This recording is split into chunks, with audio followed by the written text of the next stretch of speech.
Guys, welcome to On the Water Magazine's Angling Adventures. I'm Chris Megan, publisher with On the Water Magazine. If you joined us last week, you know that we headed to Prince Edward Island in search of giant bluefin tuna. In 10 years of filming On the Water shows, we've never had a two-part series. Well, we do this week.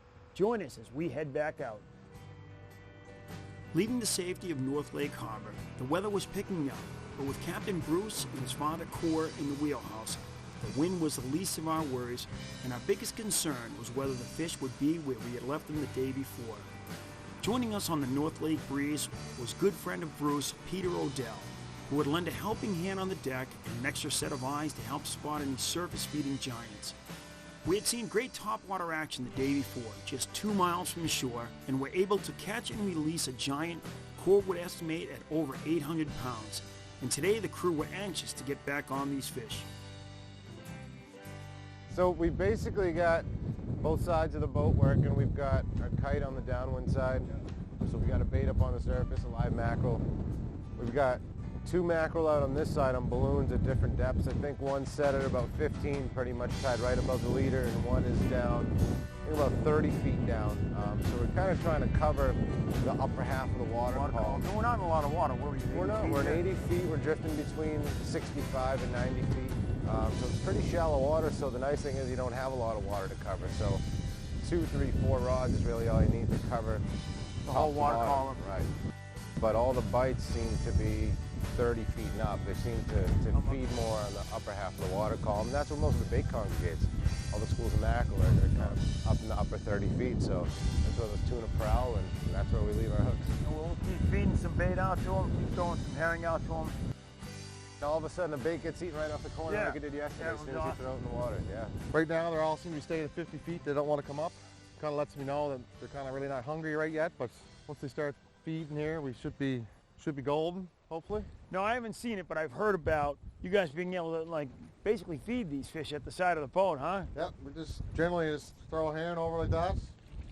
Once it gets down about 2 or 3 feet, they just kind of shoot up underneath the boat. It's the most ridiculous thing you've ever seen. The first couple times they come up, they're a little shy, and then once they know there's no hooks there or nothing, they keep feeding them. They're just like going crazy. They just do laps. You literally throw the herring, and as it gets maybe 4 feet below the surface, they just shoot right out from under the boat and grab it, and make a lap, and come back and get the next one. And them and 8 of their buddies, it's wild. I can't imagine what that's like. Oh, it's a great strike. It just explodes.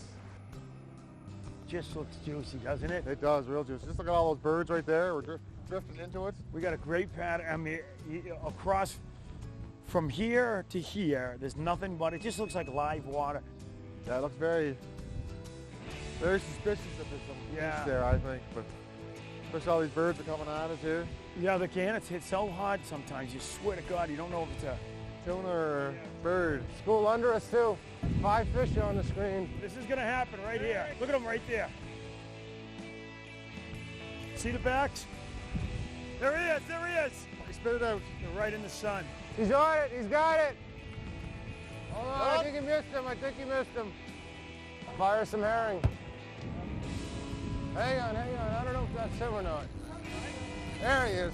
There he is.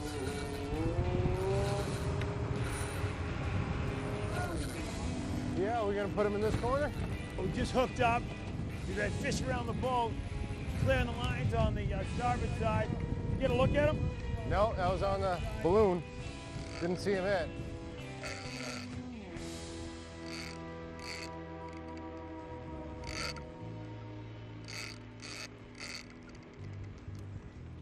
Took a nice run at the kite though, didn't he? Starboard a bit. Go ahead, starboard. Oh, hold him. Hold it. Oh my God. Look at the mackerel. Not much left of him, no. All right, back up there, Father, right up there. Kind of got her big back. Gotta go get another one. Whole lot of fish around right now. Let's just repeat the process, I suppose. That's how it goes sometimes with tuna fishing. It's actually a little bit smaller of a fish. Smaller as in like a 300 to 400 pound fish. Popped off of the boat. Gives us another shot in here. Look at him right in here. Oh man. It's got to be fish around, all around us. They're off the stern, off the starboard over here. Second fish of the day we hooked up. Ooh, he went down to the back and quick. A lot of line to come back. Oh, that's on you. That's the stand-up rod.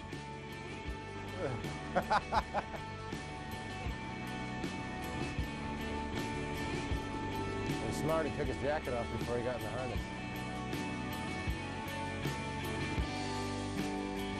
Feel a little lighter? Yeah. A little lighter than 800 pounder? Yeah, he's a little lighter than that. Oh, I well. see the mono back here, though. Yeah. Oh! You never know with these fish, though, you know? You think you got a little... Surprise, You come back, we hopefully see some color on this fish. Watch OTW TV. He had his best Prince Edward Island. There he is right there. There he is. If this isn't on your bucket list, you got to put it on there. This is a fish of a lifetime right here. Oh, he's just digging He deep. is stay. In addition to world-class fishing, Prince Edward Island is famous for their potatoes. The rich red soil and clear air of PEI is the perfect recipe for growing potatoes, and today the industry is worth over $1 billion to the island's economy each year. Visiting PEI, it was easy to see why both farming and fishing were deeply entrenched in the island's heritage and more than a way of life for many islanders, like the Hughes family, whose acquired skills have been passed on from generation to generation. Prince Edward Island is truly a special place. The scenery, the fishing, the people, everything. I'll be back, that's for sure. You're working them good, Chris. It's tough in these seas, too.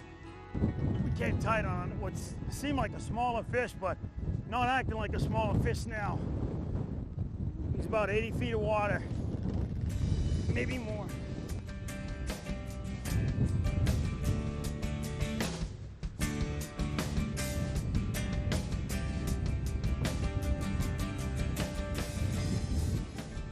We're gonna see this guy. He's coming up. Straight off, going through, man. Coming at the boat. There's a line screw in here. To the right. Let's go ahead a little bit, because he is running at us this way quite a bit. There he goes. Oh, he's taking back all the mono. Shoots back down. Chris, we just marked him on the sounder. You got 60 feet to go. 60? 60 feet. I just clipped the corner of him. Oh, we'll come above that 50, though. Trying to break his wheel a little quick. I don't know if he's gonna get my wheel.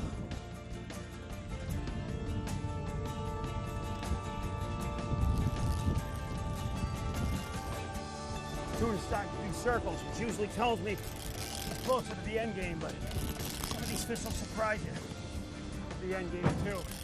Right below the bait. Go ahead, bit. You guys just watch yourself on this harpoon line if I do throw it. Good look at him right here coming up. Easy. Coming up, he's coming up. It's a good fish. It's a good fish.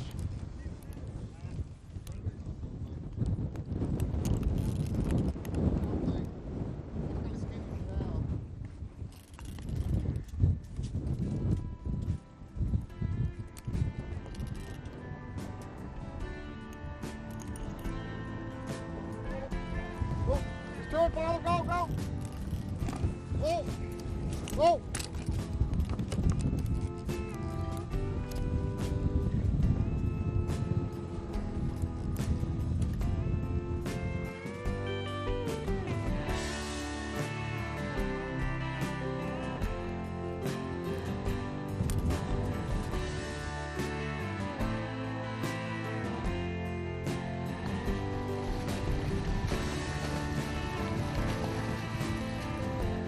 It'd be a great fish to take home back in Massachusetts, but kind of looking for a bigger fish to harvest and take in up here. It's funny that a 7.5, 8 foot fish is considered small up here. Now back home, I would take that in a second. I wouldn't think twice about it. But up here, they're really, since today's our day to take one fish back to the dock, they're really looking for something closer to 800, 900. Fish we had yesterday would have been a nice one. Fish we had yesterday would have been a great one to take in, but.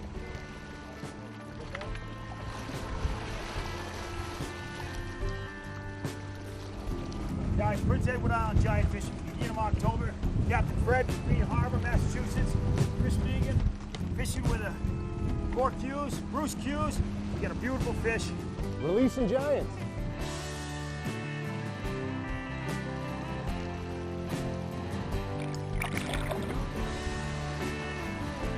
There he goes, there he goes.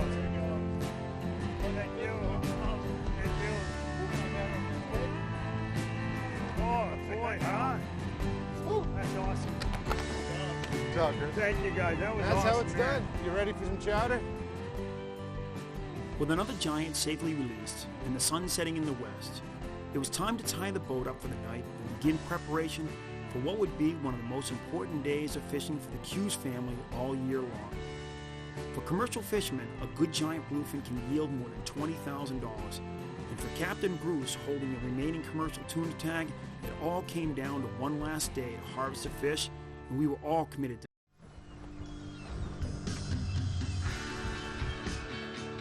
All right, guys, welcome back. Overcast skies, beautiful conditions right now. We weren't 2 minutes after dropping that line. We had a big fish take it. We're gonna go ahead and we just moved back up into that same spot. We're gonna drop the kite out with a live mackerel. Trying to entice them with some live bait. Getting all set up here. And last time we did that, we got lucky to get on one, but had a little bit too much drag on my reel and broke off.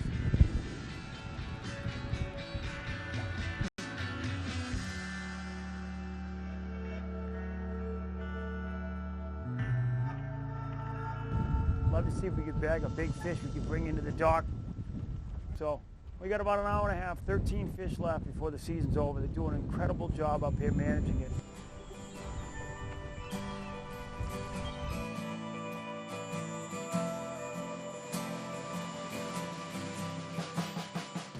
Yeah, we want to get at that, get at her quick.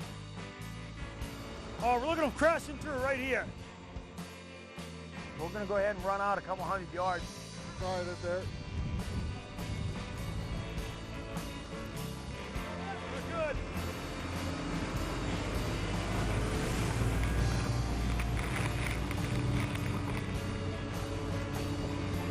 Straight out here.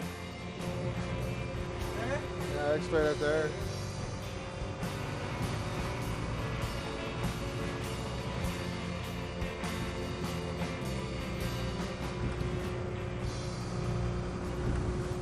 Two schools of them here. Right ahead of us into the stern. All right, we're good, Cap. We're good. Go on. There's a few of them breaking in there. Look at them right in the surface spot. That was a good decision to move out here, that's for sure. See like Straight dead off. water inside there, Bruce. Yeah. See him jumping out of the water?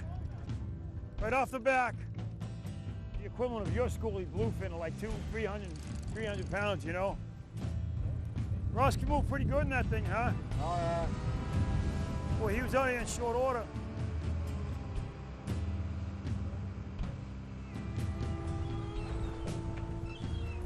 All right, well, today what we did is we split up. We got the other half of the crew is out with Bruce's brother, Ross. They're out here just around us. With Ross and Fred just off our stern in the Neptune, it was only a matter of time before one of us would hook up. So we got two boats working today. And get back to making sure we always keep a nice slick in the water here by chumming them up. These are the sea herring right here that we're throwing. Get a little stink in the water. Good for dumping.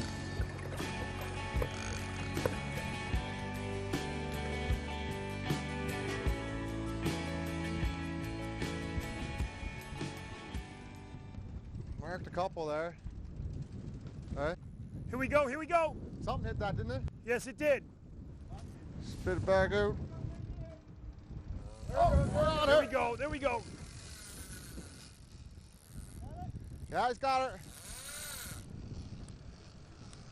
I'm out, I'm out. Saw some big marks before this guy jumped on, you know? Yeah, there was some big ones there. Feels like a big fella, boys.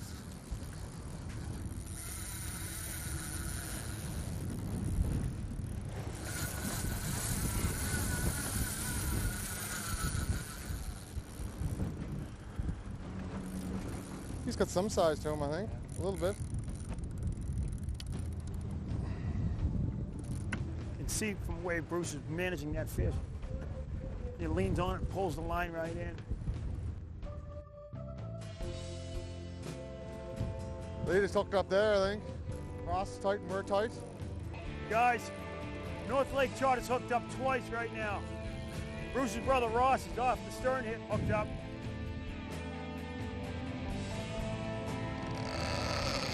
Well, we just got set up in front of this bird pile. We're fishing out of the gunnel today. We're looking for a fish to take home to give to the buyer. So, no stand-up fishing for us today. The primary goal is just to get a fish dead, tied off to the side of this boat.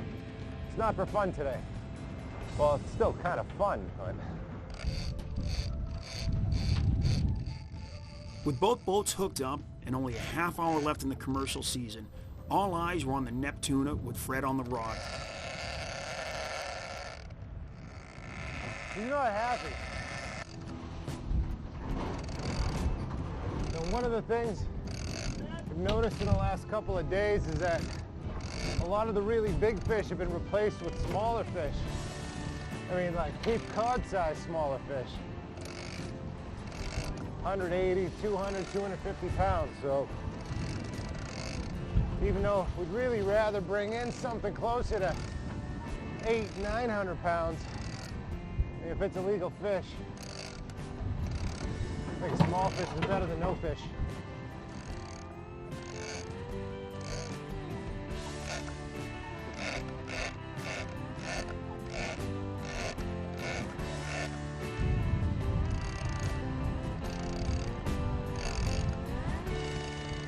Coming up.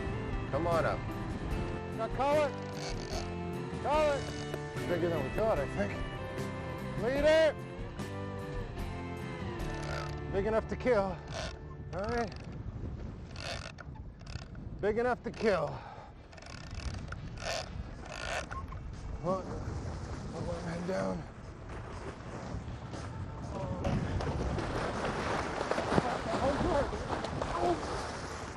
With the loss of the giant bluefin on the Neptuna, all the pressure was on Captain Bruce Hughes to land this fish on the North Lake breeze. No way. Ross lost it.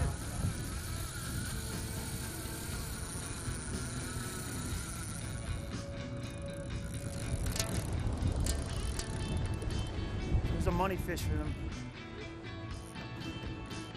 It's about 5 minutes to 12. Commercial season ends right around 12 o'clock. But he hooked up before 12, that's for sure.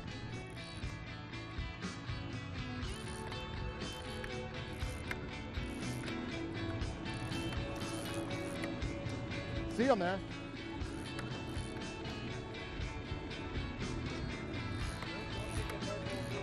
Oh, go ahead, Peter. Swivels right here. There it is. Nice fish. You gonna button him? Button him. Button him right now, button him. Wait, right there. Oh, under the boat, under the boat.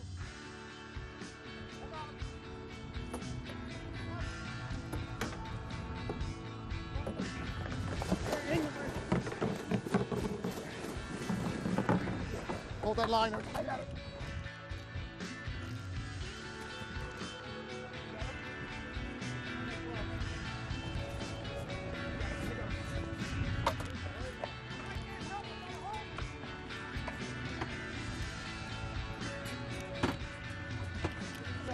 Take that there.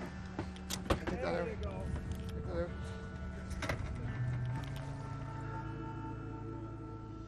Hey guys, we had a great day up here at Prince Edward Island fishing for giant bluefin tuna, fishing with the Hughes family, Captain Bruce, Captain Core, and Royal Canadian Mountie, Pete O'Dell. Guys, you said we were going to do it today. It came down to the wire. We had to get a fish by about noon. We caught one around 20 minutes to 12, Cap. We're looking forward to bringing this one in and weighing them in. Guys, if you'd like to learn more about today's show, log on to onthewater.com. And for more information how you can get out with the Hughes family fishing, go to northlakecharters.com.